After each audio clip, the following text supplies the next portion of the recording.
பூரி கிழங்கு சிம்பிளாக எப்படி செய்யுதுன்னு பார்க்கலாமா? ஒரு கடாய் வச்சுக்கோங்க, எண்ணெய் ஊற்றிக்கோங்க, தேவையான அளவு கடுகு போட்டுட்டு கடலைப்பருப்பு ஒரு கை அளவு எடுத்து போட்டு நல்லா ஃப்ரை பண்ணிக்கோங்க. பொன்னிறமெல்லாம் ஆகணும்னு தேவையில்லை.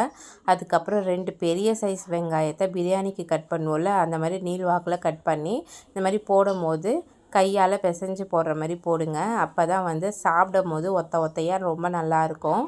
வெங்காயத்தை போட்டுட்டு நல்லா வதக்கிக்கோங்க.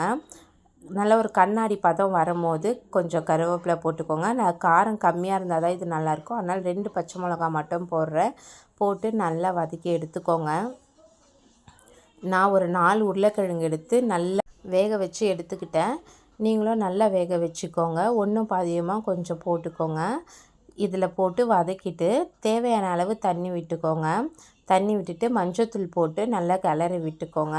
இது ரொம்பலாம் கொதிக்கணுன்ற அவசியம் இல்லை. கொஞ்சம் கொதித்த உடனே கடலை மாவு வந்து ஒரு ஸ்பூன் அளவுக்கு தண்ணியில் கரைச்சி இதில் ஊற்றிக்கோங்க. தேவையான அளவு உப்பு போட்டு இறக்கிக்கோங்க. சூப்பரான பூரி மசாலா ரெடி. ரொம்ப நல்லாயிருக்கும். பூரிக்கு வச்சு சாப்பிடும் போது கண்டிப்பாக ஒரு முறை ட்ரை பண்ணி பாருங்கள். குழந்தைங்களுக்கும் ரொம்ப பிடிக்கும். பாய்.